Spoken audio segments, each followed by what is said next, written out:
अस्सलाम वालेकुम फ्रेंड्स। आज इस वीडियो में हम बात करेंगे class 11th biology chapter number 7 structural organisation in animals. इस चैप्टर में जो हम टॉपिक्स कवर करने वाले हैं उसमें से पहले नंबर पर आता है invertebrates, vertebrates, organ systems and homeostasis. Like ये जो चार टॉपिक्स हैं ये मेनली इंपॉर्टेंट हैं इस चैप्टर में, तो इन टॉपिक्स को हम इस वीडियो में कवर करेंगे, तो वीडियो को एंड तक ज़रूर देखना। तो सबसे पहले हम बात करते हैं इंट्रोडक्शन की, लाइक इसमें क्या हम पढ़ने वाले हैं। तो सबसे पहले क्या बोलता है इंट्रोडक्शन में, organisms are composed of cells which are the basic structural and functional units of life. Cells are organized into tissues, organs and organ systems which form the basis of the structural organization of animals. या ये क्या यहाँ पर बोल रहा है कि जो एनिमल्स होते हैं वो किससे बनते हैं, like basic unit of animals क्या होता है या बेसिक यूनिट ऑफ लाइफ क्या होती हैं, सेल होती हैं। सेल से क्या बनता है, फिर टिश्यूज़ बनता है, टिश्यूज़ से क्या बनता है, फिर ऑर्गन बनता है, ऑर्गन से क्या बनते हैं, फिर एनिमल्स। ठीक यही होता है जो बेसिक यूनिट होता है। बेसिक यूनिट क्या होता है, अब सेल होता है बेसिक यूनिट। जो बेसिक ये सेल होता है ये क्या होता है, animals are multicellular organism that are divided into two main groups. अब बात करते हैं कि एनिमल्स जो होते हैं इनको भी हम दो ग्रुप्स में डिवाइड करते हैं। पहले होते हैं इनवर्टिब्रेट्स, दूसरे होते हैं वर्टिब्रेट्स। अब बात करते हैं कि इनवर्टिब्रेट्स क्या होते हैं और वर्टिब्रेट्स क्या होते हैं। इनवर्टिब्रेट्स वो होते हैं जिनकी बैकबोन नहीं होती हैं, लाइक वो एनिमल्स जिनकी बैकबोन नहीं होती हैं। इसमें अगर हम एग्जांपल देखेंगे तो वर्म्स आती हैं, और क्या आता है, इंसेक्ट्स आते हैं, मॉलस्कस आते हैं। ये किस में आते हैं, इनवर्टिब्रेट्स में। ये इनवर्टिब्रेट्स में इसलिए आते हैं क्योंकि इनमें इनकी बैकबोन नहीं होती हैं। दूसरे जो होते हैं वर्टिब्रेट्स, इनकी बैकबोन होती हैं। लाइक यहाँ पर क्या क्या एग्जांपल देता है ये, fish, amphibians, reptiles, birds and mammals. ये जो एनिमल्स हैं इनकी जो ये होती हैं बैकबोन वो होती है इन कंपेयर टू इनवर्टिब्रेट्स जिनकी बैकबोन नहीं होती हैं। तो इसके आगे इसके बारे में हम आगे पढ़ेंगे, लाइक इनवर्टिब्रेट्स और वर्टिब्रेट्स की जो डीप में पढ़ेंगे हम कि ये क्या होते हैं। तो वीडियो के एंड तक बने रहना। तो बढ़ते हैं फर्स्ट ऑफ ऑल हम इनवर्टिब्रेट्स की तरह। इनवर्टिब्रेट्स क्या होता है, invertebrates are animals without a backbone such as insects, worms and molluscs. They are divided into two main groups, protostomes and deuterostomes. ये जो इनवर्टिब्रेट्स होते हैं इनको भी हम डिवाइड करते हैं दो ग्रुप्स में। लाइक इनवर्टिब्रेट्स जैसे मैंने आपको बताया कि वो एनिमल जिनकी बैकबोन नहीं होती हैं, इनको हम दो ग्रुप्स में डिवाइड करते हैं, प्रोटोस्टोमस एंड ड्यूट्रोस्टोमस। प्रोटोस्टोमस क्या होते हैं, वो एनिमल्स जो जिनकी जिनकी जो पहली डेवलपमेंट होती हैं वो माउथ की होती हैं। जब ये पैदा होते हैं, लाइक इनका सबसे पहले बनता है जो चीज़ बनता है वो होता है माउथ। ये इनका सबसे पहले बनता है किनका, ये प्रोटोस्टोमस का। अगर हम बात करेंगे ड्यूट्रोस्टोमस का, इनका सबसे पहले क्या बनता है, टेल या हम उससे कहते हैं एनस, ये सबसे पहले बनता है। तो ये आप याद रखना। Invertebrates have different body plans depending on the species. For example insects have exoskeleton which is hard outer covering but protects the body. Worms have a hydroskeleton body which is a flexible water filled tube that provide support for the body. यहाँ पर क्या कहता है कि invertebrates जो होते हैं इनकी भी डिफरेंट बॉडी प्लान्स होते हैं। लाइक अगर हम एग्जांपल ले लें किस किस की, इंसेक्ट्स और वर्म्स की। इंसेक्ट्स की जो outer line like outer skeleton होता है वो क्या होता है, वो हार्ड होता है। अगर हम बात करेंगे वर्म्स की, इनकी जो ये आउटर ये होती हैं स्केलेटन, वो क्या होता है, वो स्मूथ होता है, वाटर फिल्ड होता है।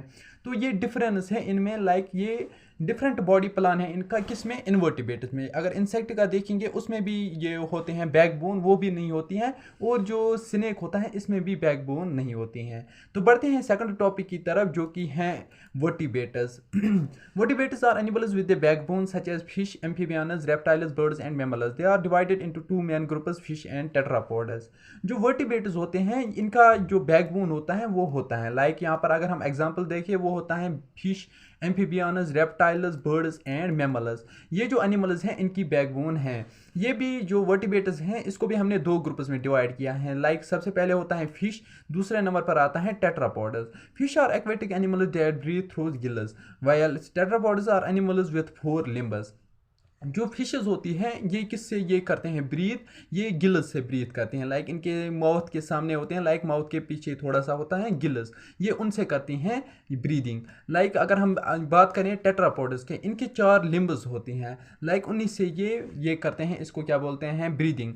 सच as amphibians, reptiles, birds and mammals. Tetrapods में क्या क्या एग्जांपल आती हैं, amphibians, reptiles, birds and mammals, ये किस में आते हैं, टेट्रापोड्स में। Vertebrates have different body plan depending on the species. For example, fish have a streamlined body for swimming, while amphibians and reptiles have a four-limbed bodies for crawling and walking. Birds and mammals have a four-limbed body for flying and running. यहाँ पर क्या बोलते हैं कि vertebrates जो होती हैं इनमें भी बॉडी प्लान अलग अलग होता है, लाइक बॉडी स्ट्रक्चर अलग अलग होता है।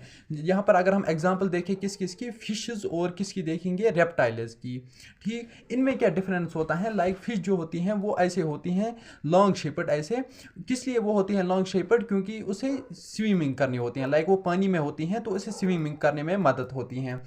अगर हम बात करेंगे एम्फीबियंस की, एम्फीबियंस में क्या आता है, रेप्टाइल्स, उनके फोर लिम्बड बॉडीज होती हैं for crawling and walking, like वो क्या कर सकते हैं, वो ज़्यादा ये इसको क्या बोलते हैं स्विमिंग नहीं कर सकते हैं, वो चल सकते हैं, लाइक उनकी चार ये टांगें हो सकती हैं या फिर चार लिम्ब्स हो सकते हैं जिनकी मदद से वो चल सकते हैं या उड़ सकते हैं। आई होप ये टॉपिक आपको समझ आया होगा। तो बढ़ते हैं नेक्स्ट टॉपिक की तरफ जो कि है ऑर्गन सिस्टम।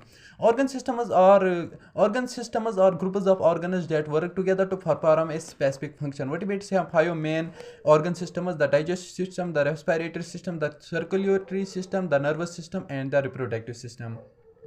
अब बात करते हैं वर्टिब्रेट्स की कि इनका जो ऑर्गन सिस्टम होता है वो कैसा होता है।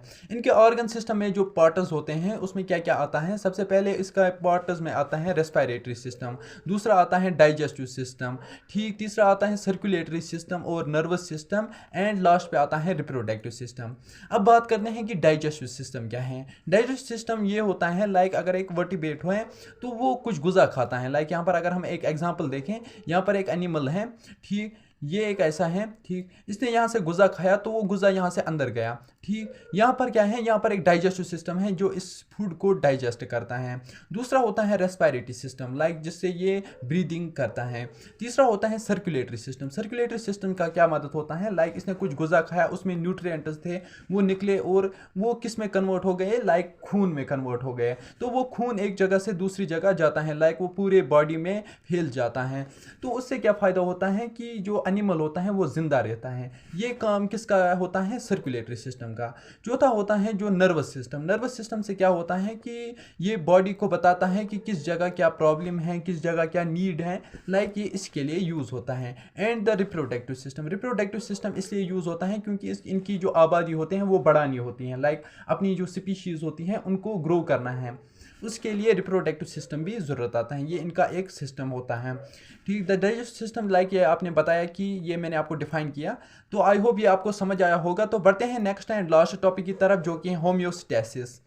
Homeostasis is the ability of an organism to maintain a stable internal environment despite changes in the external environment. This is achieved through the coordinated activity of the organ system which work together to maintain a body's temperature, pH, water balance and other factors. Homeostasis क्या होता है, homeostasis होता है internal environment. Like अगर एक animal है, ठीक, यहाँ पर एक एग्जांपल समझो, यहाँ पर ये एक एनिमल है, ठीक, बाहर का कैसा इन्वायरमेंट है इससे इसे कोई फर्क नहीं पड़ेगा अगर इसका इंटरनल इन्वायरमेंट ठीक रहेगा।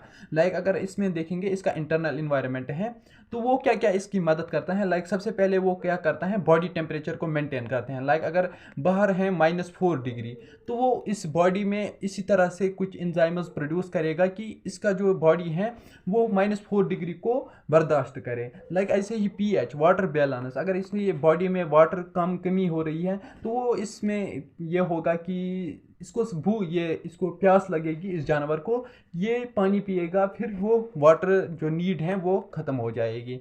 ऐसे ही होता है अदर फैक्टर, लाइक बहुत सारी चीज़ें होते हैं जो इंटरनली इसे मेंटेन करने पड़ते हैं। लाइक अगर इससे ये बीमार होता है तो इससे क्या होता है कि अगर इसका इंटरनल इन्वायरमेंट सही नहीं रहेगा तो ये मर सकता है। लेकिन जैसे ये बीमार होता है ये एनिमल, तो जो इंटरनल इन्वायरमेंट होता है वो इन जरासीम्स को किल करता है और इसकी जो बीमारी होती हैं वो दूर हो जाती हैं। आई होप गाइज कि ये वीडियो आपको पसंद आया होगा। अगर ये वीडियो आपको पसंद आया तो लाइक करना ना भूलना, और अगर इस चैनल पे नए हो तो सब्सक्राइब करना भी ना भूलना। मिलते हैं नेक्स्ट वीडियो में, तब तक के लिए अल्लाह हाफिज़।